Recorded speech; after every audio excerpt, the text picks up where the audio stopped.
the month. You know, you find that mid-month they don't stock more because people are broke. They would stock more of that cabbage towards the end of the month. Now you take that information, and that is what you call market intelligence. You take that information before you access the market, right? You take that information, you go back and say, okay, if I plant cabbages at this time, I would potentially harvest at this time. Would that be the perfect time to supply my customer?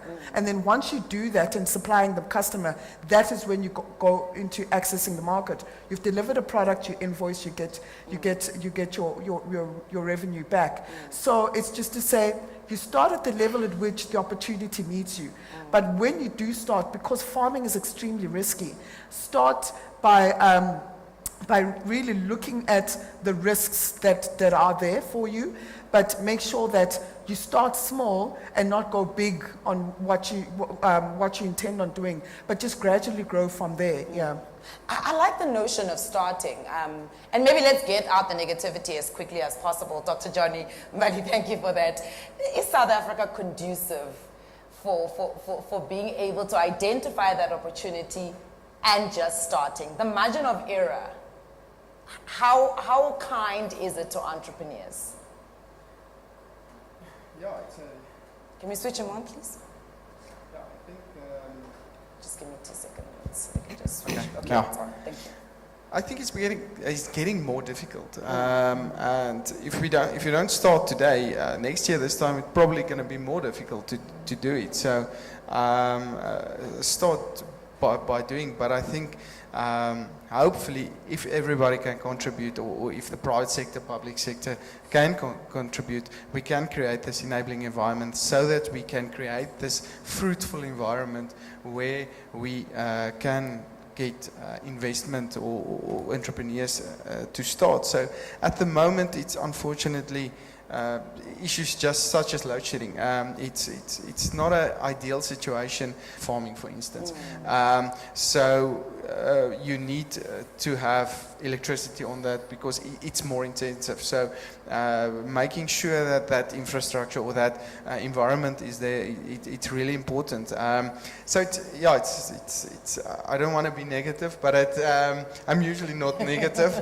But I think we need to create a better environment, and I think that's why a lot of the market access or a lot of the development projects are not successful, and because that environment isn't there to make it successful.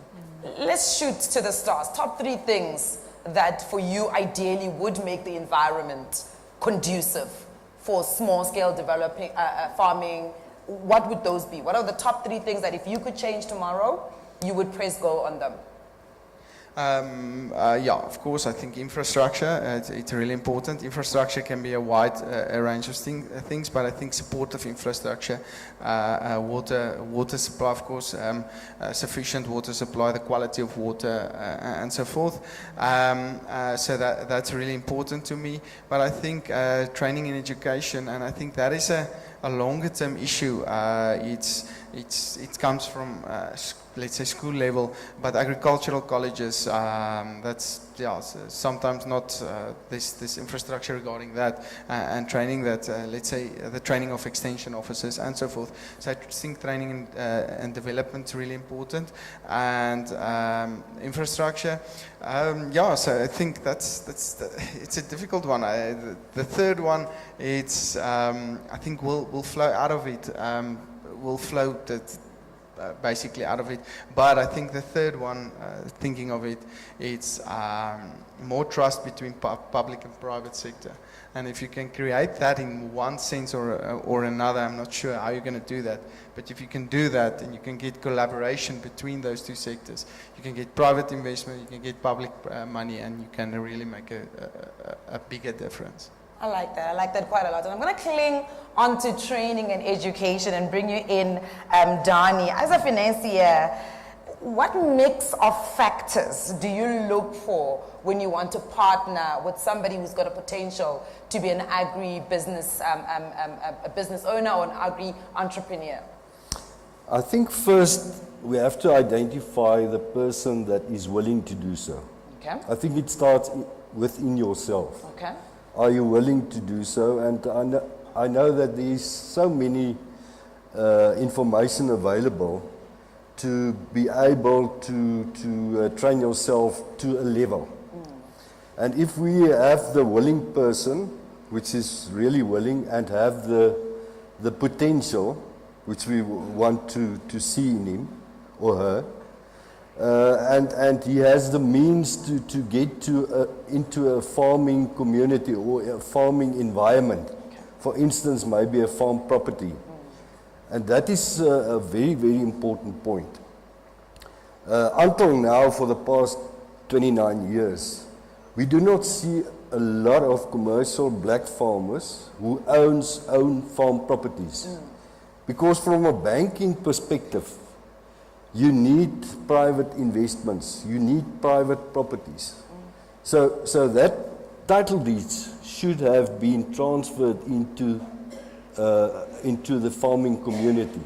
If you do not do that, then you will not have investments and all this stuff. So that is probably an important point. Johnny mentioned now a few points, and I want to add another one. I think security in farming, I think that is also a very, very important point. The police and the security system around agriculture should improve dramatically. I know of a lot of farmers that enter the farming community, starting with sheep and cattle, and a few days later, because of theft, they lose all the sheep and the cattle, so they cannot carry on again. And that makes it quite important for us as well to see that security around farming that have to improve for sure. Despite the infrastructure of development, roads, railways, and all that stuff, which is important, I think government should create that environment around it. Too.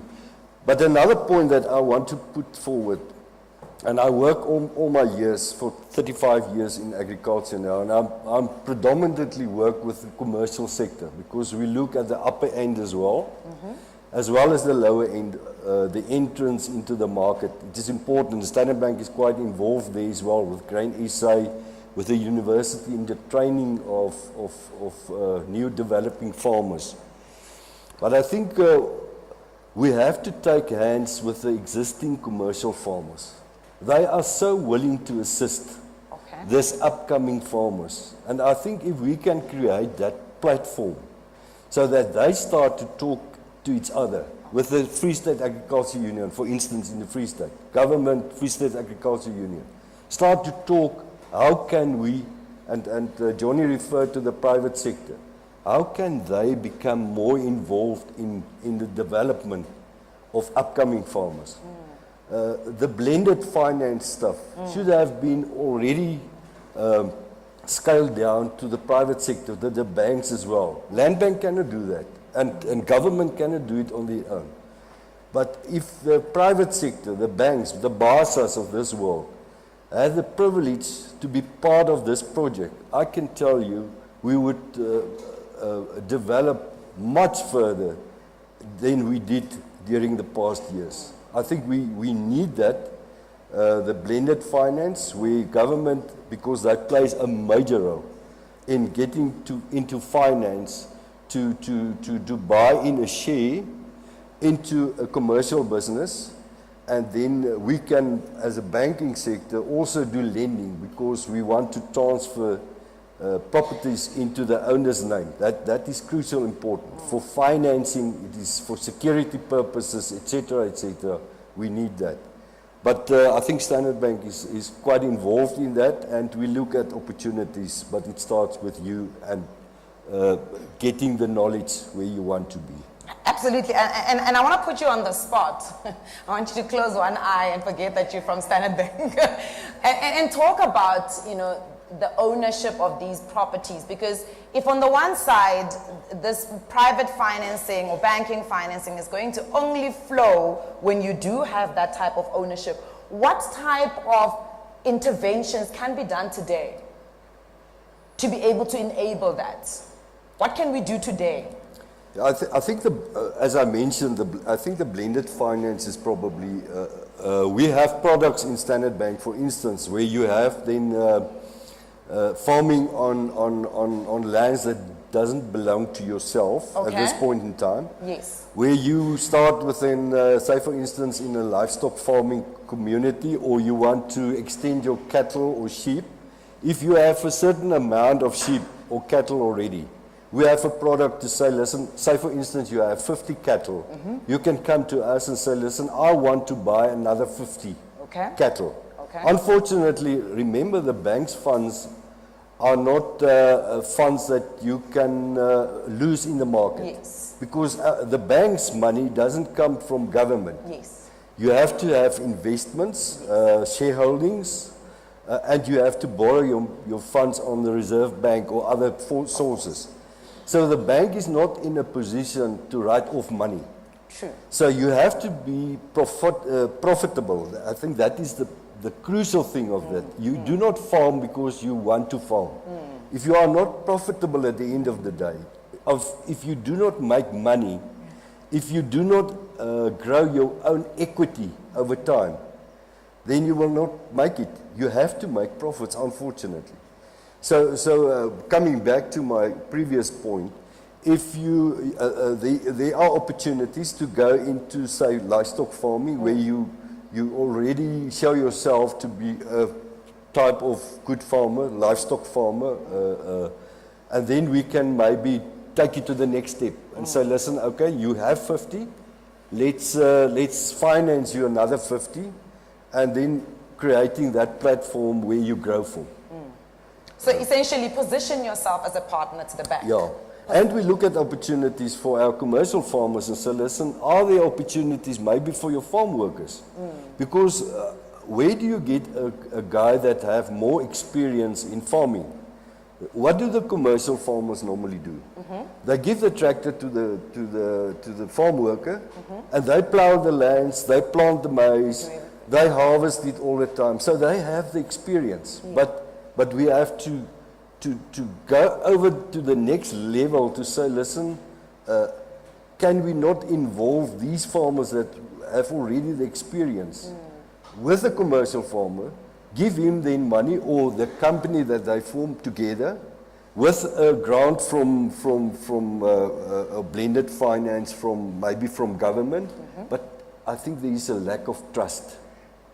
Government doesn't want to talk to commercial farming. Commercial farmers do not trust government. So I think if we can close that gap, we will be there. All right, that's quite interesting. And I still want to circle back to that conversation. But I think I want to bring Priyash into the conversation, speaking about value delivery.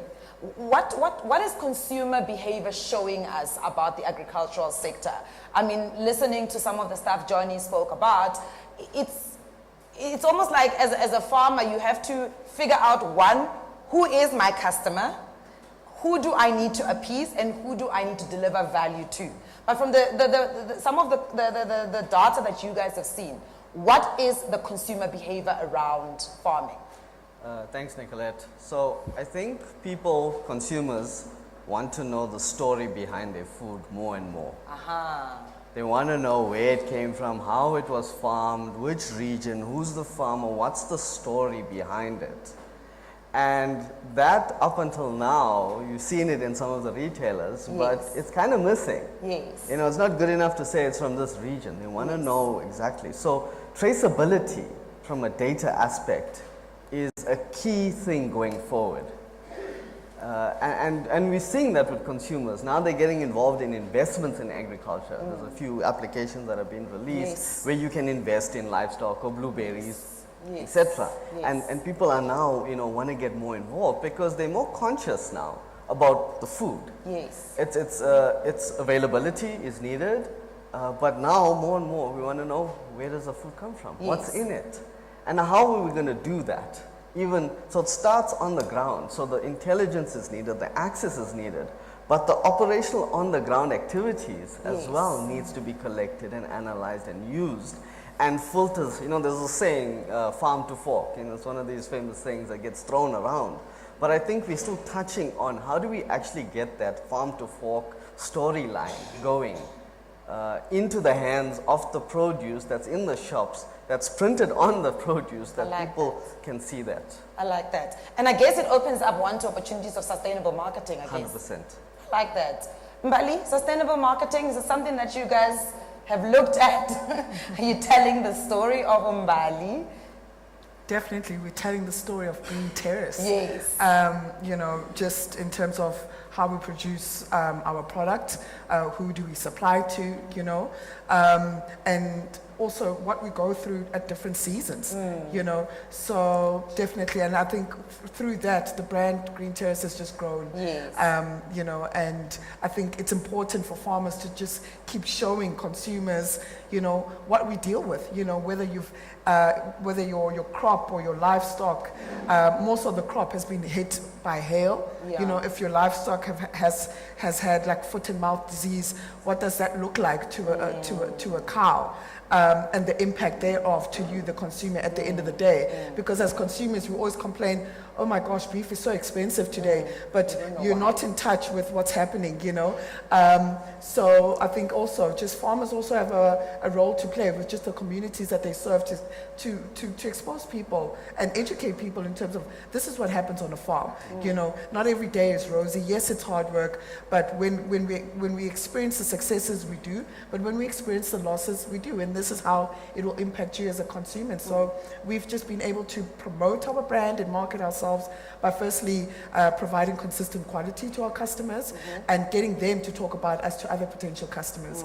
But more so from just a marketing perspective, we've just exposed in terms of this is what Green Terrace goes through, summer, winter, and this is our brand promise to you, our customer. I want to ask you a question, and I think it's something Mr. Retief brought up, but the conversation between yourself as you were starting out. I'm sure now you've got far more access to your bigger commercial farmers.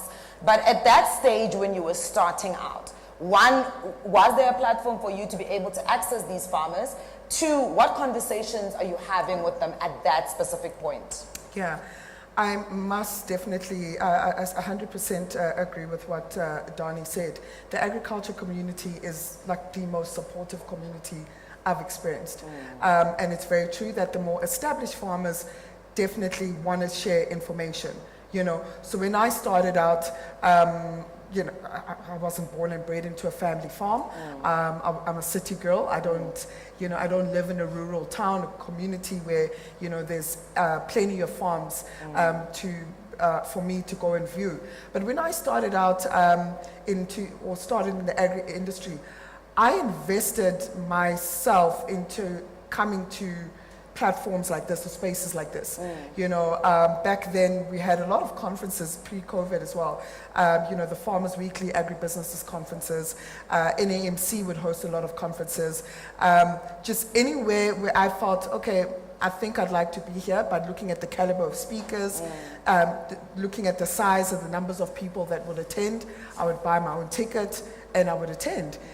Listen to the panels at short coffee breaks or tea breaks. You know, you just network with people and you find that, oh my gosh, this is a seed rep. You know, they offer free seeds as trial. Okay, maybe I should take his number and then go start trials at my farm. Maybe I can explore baby marrows. You go speak to another farmer who maybe has farmer friends who are farming in your same region. You know, that's just how you start off. And by meeting the people where they are, starting those conversations, and don't be shy to talk about the level in which you're at. You know, when I started out, I was just only renting a farm. I didn't own the farm. I started with 4 different commodities. You know, so my conversations weren't all about scale. You know, I didn't have the fancy stuff that I have now, cold rooms, pack house, you know, globally GAP certified. I told them, hey, I started with spinach, you know, maybe I can supply 1,000 bunches every second day. Where can I sell? You know, so don't be shy to talk about the level at which you're at, because people will assist you at the level which you're at and bring other people that could build your business from there. So that was just basically my case study and how I started. But yeah, the agri community is very open to sharing information, and people are always willing to help. Yeah. Do we have any agri entrepreneurs in the room? Anyone who's interested, okay, there's a couple of hands that are going up. Ma'am, with the phone. Are you in the agribusiness or you have an interest? About to start. So how many farmers have you spoken to, speaking to? They're currently on your WhatsApp. I'm currently mentored by just one farmer, and she's a poultry farmer. So we are still new, still looking, still doing my research, very interested, and would definitely like to go on my own very soon. In your opinion, what is your pain point? What is mine? Your pain point, the one part, the one area of the entire business process that you feel you may not be adequately prepared for? Being able to supply on a larger scale, because even with my own mentor, she's struggling to, break that barrier. So yeah, competition is stiff, man. It's really tight. So the real challenge here is, even though she is my mentor, and she has other people who are buying stock from her, buying and reselling her poultry, it's still like the pricing is a challenge, perhaps because of the scale, but the main challenge is, who do I supply my poultry to and how? All right, so I've got Dr. Johnny and I've also got Dani that I want to speak to that. Access to market in the context of staying profitable, but also with competition and large farmers swallowing you up. How do you survive? How do you still access that market and grow? Yeah, it's a difficult one. I first want to refer to what she said. Yeah. It's not always, that is normally my phrase out there. It's not who you are, but who you know. Okay. That is important for me. But it is important. It's a difficult question, really, because you have to compete against the best, and international competitiveness outside the country as well as inside. You have to compete. That is what agriculture is all about. That is why agriculture is growing all the time. It's because we are competitive in what we are doing. If you are not good at it, and remember, a huge thing that determines your successfulness is the weather. So the weather plays in, and that is the only industry in the world that is highly impacted by the weather conditions, because that is what determines all agriculture. And there I refer always to the cycles that we are going through. Okay. You know that one year you are most successful, and the next year you are not so successful. Yeah. And you have to survive during that times which are there where you are not successful. And you have to focus on that periods of time where you are not so successful. Yes. And I think that is important. It's not what you do, or it is all about what you do during successful years where you make profits. What do you do with that profits? Yes. You have to put away for the lean years that is going, and that is part and parcel of agriculture. If you do a cash flow projection, you know 99% it will not work out, because you are dependent on weather conditions where you have no control about. If it is not hail or frost or too much rain or too less rain, there is always something in agriculture. And if you can overcome that, then you are there. Then you will be successful. And remember still, during successful times, what do you do with your money? You cannot go and invest outside or say, listen, I need a house or a nice luxury, and then buy during that times, because it bites you later on. So you have to be successful by be very saving attitude. And we have a one farm concept as well in Standard Bank, where we bring together the marketing side and the production side of stuff. There is quite a lot of information around it. I can talk to you about it. The one farm concept where we try to bring producers and marketing together. Oh, I like that. I like that. And I guess, Johnny, you could also speak to that. She wants to know, who do I sell to?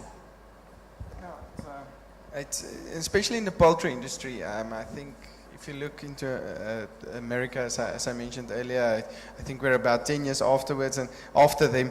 And he mentioned it as well regarding the farm to fork initiative.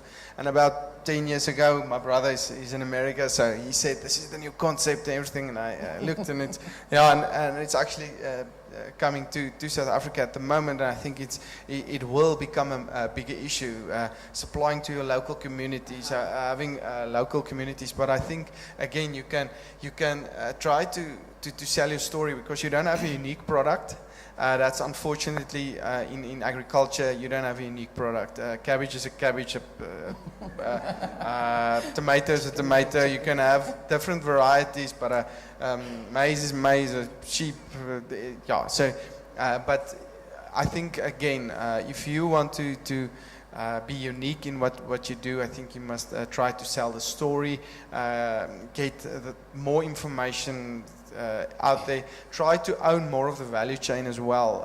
Try to get closer to the end consumer, maybe through processing it yourself or getting that in. But it's a difficult one. In America, for instance, why I brought up America is those intensive practices, pork production, poultry production. It's factory farms. They benefit through economies of scale. They produce a massive amount of information, poultry, and then profit margins are small, but because they produce so much, they can make profits. But again, I think there's two different stories around this, surrounding this. You can have factory farms. Some of the consumers move away from factory farms. They don't want to consume that information or that anymore. So you must just go and determine, and that's one lesson that I also learned. You must go and determine precisely who your customer is, precisely. And that is, a customer is not somebody, for instance, that eats poultry. You get there's different LSM groups, there's different people that want different products, different packaging, different designs, there is definitely a market for smaller producers to get into that market. For instance, the Karoo lamb or Wagyu, or the people, lamb is already expensive, but there's certain products coming into the market that's got a premium on that, and some people are willing to pay for that, or can pay for that based on their income level, or can you produce it in bulk to conferences or whatever. I'm just giving examples now, but you must just go and precisely determine who your customer is. And one example of that is when we developed Agri-Optimum, the budget system. I told you guys earlier, we had to redevelop everything, or we had to redesign that whole system, because we didn't know precisely who our customer is. We thought it's the farmer. In agriculture, you think it's the farmer. It's not the farmer. Dani, the commercial banks, they're using it. The guys that basically serves the farmer, they're using that information. The farmer is not really. They are used to getting this information through their credit providers. So we had to make their hands lighter. So we had to go and redesign this whole concept so that they can use it, that Senvest can use it, Nedbank can use it, the big commercial banks can use it. And now that we have experience in this market, we can move slightly closer to the farmer so that they can start building that. So it's basically, again, in agriculture, the farmer is not always your client, and poultry, people that consume poultry, it's not always. Definitely, you have to break it deeper. You have to get more information, basically precisely what you want to do. And I think from your side, you can, when you do market intelligence, your consumers, you can dive deep into that, and then you can design a specific product with a storyline, and then you can ask a premium, and then you can let's say, move away from that tight profit margins. Yeah. You can get a small, let's say, margins, and you can be profitable going forward. All right, that's quite interesting. Make sure you know who your precise customer is. Before I open it up to the floor, just want to ask a quick question to Priyash, and then we'll open it up to the floor. Priyash, Dr. Johnny says, dive into the intelligence. How do I not get overwhelmed? Yeah. Because data is huge, you know, and you can sometimes get so overwhelmed that you look at the wrong data. So what exactly am I looking for? How do I make sure I don't get overwhelmed? 100%. Well, the short answer is to buy our product called Hydra.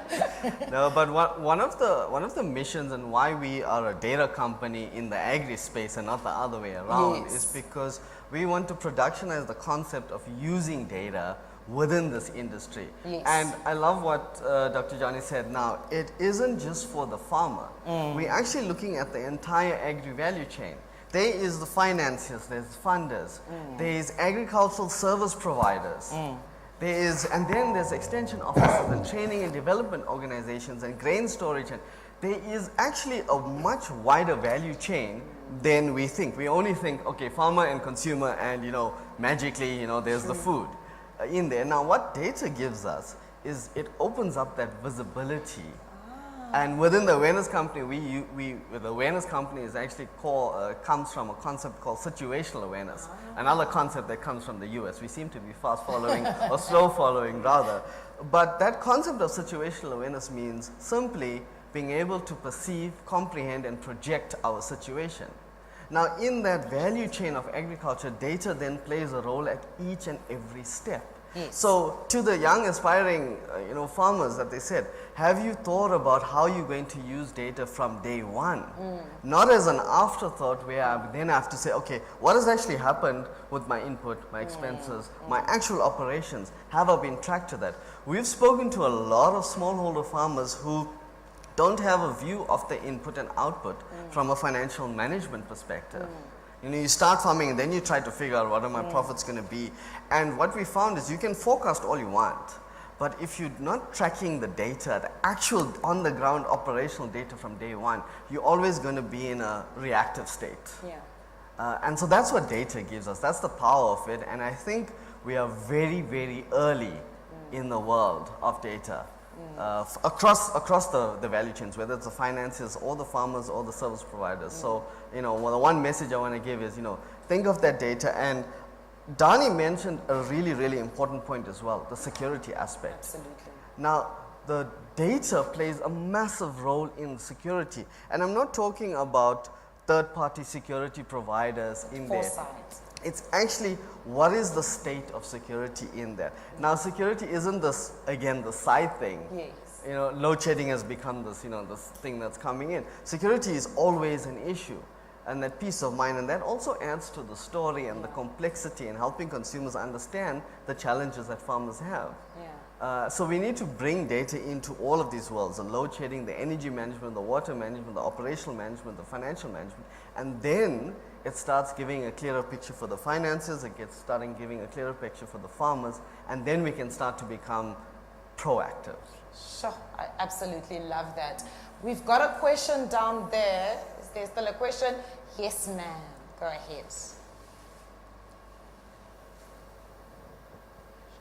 Hello, I'm CG from Relative Waste. I'm not really into agri directly, but I do production of food waste, and we produce organic fertilizers. And I would like to agree with you, Pra. You said data is very important. I had to change the product several times.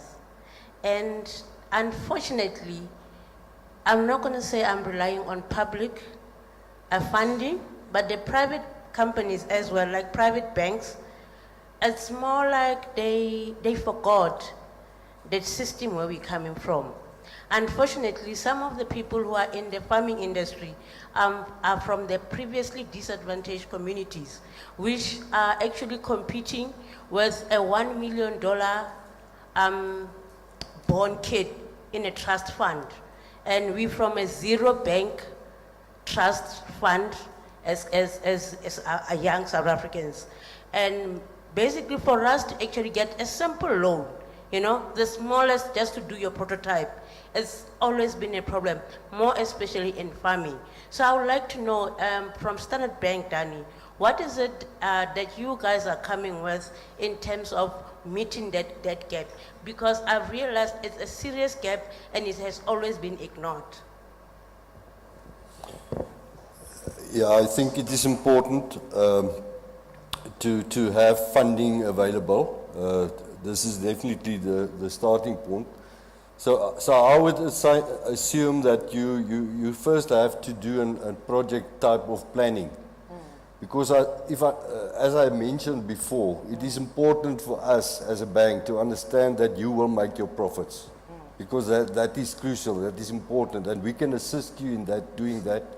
We have quite a lot of expertise around, agri advisors who will probably assist you with that as well. So you have to do a planning project, then introduce it to the bank, and they will then put the pros and the cons against each other, and at the end of the day, then via a credit process, hopefully will assist you, maybe on a smaller scale, so that you find your feet, and where you create your, I'm not sure, it all depends on how long are you in the business, what stories can you tell, but you can start on a smaller scale, and then as you have more experience, more stories to tell, then you will grow to a bigger and bigger advantage for yourself and for the bank, because it is also important for the bank to make money out of that. It's not other case, we also have to make profits at the end of the day. But I think we look at that type of businesses, and that is why Shireen is also here today. Talk to her as well, and let's see how we can assist you going forward. Perfect. Thank you so much. We've got another question here. Can I just see by indication how many more questions we've got? I do have 3 minutes. So if I can ask for all of those questions to be asked at once before the panel responds to them, please. So you can go ahead, sir. Okay, thank you. My name is Mokosi. I'm from Botshabelo Digital Hub. Okay. I think my question spans a few panel members in terms of how has tech, been implemented, within agriculture as in a specialized, tool. Thank you. Yeah, tool for improving the efficiencies, because the doctor spoke about improving effectiveness and efficiency. Okay. So I just wanted to ask, so that Mbali can explain from her experience, the doc can also just put in, and then also, how do they see tech, especially if we are following the American experience? I'm going to allow them to answer that very briefly, simply because we do have that panel coming up today. Okay? So I'll let them answer it briefly from a more on-farm tech efficiency. So not necessarily going into market. Are we good? Okay, perfect. Can we get that gentleman, please? Okay, thank you so much. My name is Mbulelo. I think my question is I just want to understand the supply chain process backwards. Normally we just see like fruits on the shelves on retail, selection process, packaging, transport, and so forth. Okay. And also I just wanted to chip in on the tech one. Sometimes when we go to retail, you'll see that certain fruits, they are being imported. Is it because of climate change that we have to import? And then this one specifically to Dr. Joni, what are the opportunities? Because sometimes in business, it's not that we want to own farms, but what are the opportunities that are there that we can pursue? Thank you. Okay, thank you so much. And then we've got one last question in front.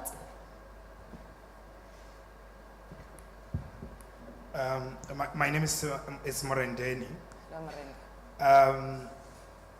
My understanding is that running a business is a long game that requires flexibility, adaptability, and money.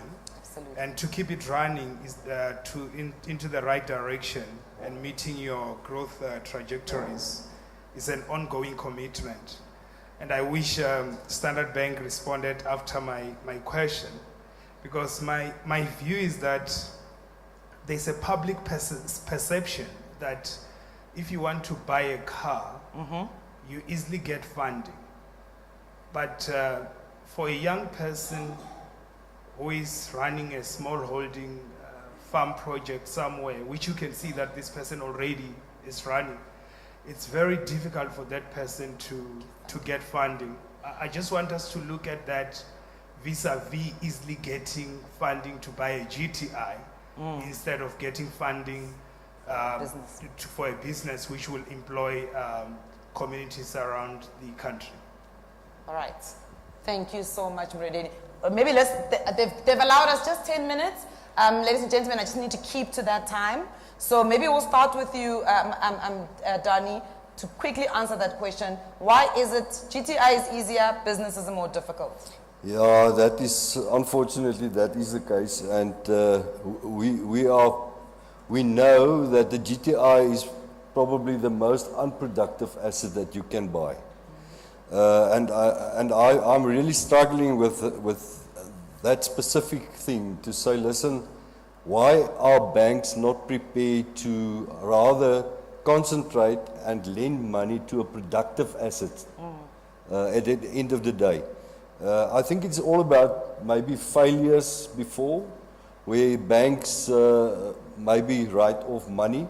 But I think it's time now to take hands with this entrepreneurs who shows us that they can, to take hands with them, to assist them, to help them, and to definitely, from a credit perspective, really close one eye and say, listen, let's make it doable. I think that is important. We have to take hands and really take the entrepreneur to the next level. Is your risk team going to be happy with you? I'm not so sure about it, unfortunately. But I think that's our duty to pack it into a nice package, to bring it before our risk team and to say, listen, we are of the opinion that this is probably a risk that we can take. Yeah, look, I mean, it's possible. We're starting to see fintech companies wanting to allow people to borrow against their stock portfolio. So anything is possible. Mbali, tech efficiencies? Yeah. I also like to respond to his question. I think, you know, guys, conversations like this have been brought up many times. We know that financing is very difficult, etc. I think for an entrepreneur, just work the system, you know. When I say work the system, yes, you can get financing for a GTI, but the way you can finance your business, for example, if you're selling 10 chickens every single week, and let's say you're making, hypothetically speaking, you're making a revenue of 20,000 Rand a month, put that 20,000 into a bank account. So when I say, so they can see. Yes, work it through a bank account, you know. So you open your XY poultry, and when I say start at the level that you're at, it's start at the level that you're at. So you open your XY poultry, and you're selling, I don't know, 10 or 20 chickens every month. Your revenue plus minus is 20,000. Put that 20,000 into a bank, and then when you're paying your customer for feed or whatever, you pay them through that account. What the bank will see is that if you're consistent for 3 months, for 6 months, then they'll start to say, okay, let's get an overdraft, let's get a credit card and whatever, and you use those type of facilities to further fund your business. If you're starting to be consistent with even the customers that you're selling to, see if they can finance you. And then you just go, I've been supplying you chickens for the past 6 months, for example. How does your demand look like for the next 6 months? Then you ask them to pay you in advance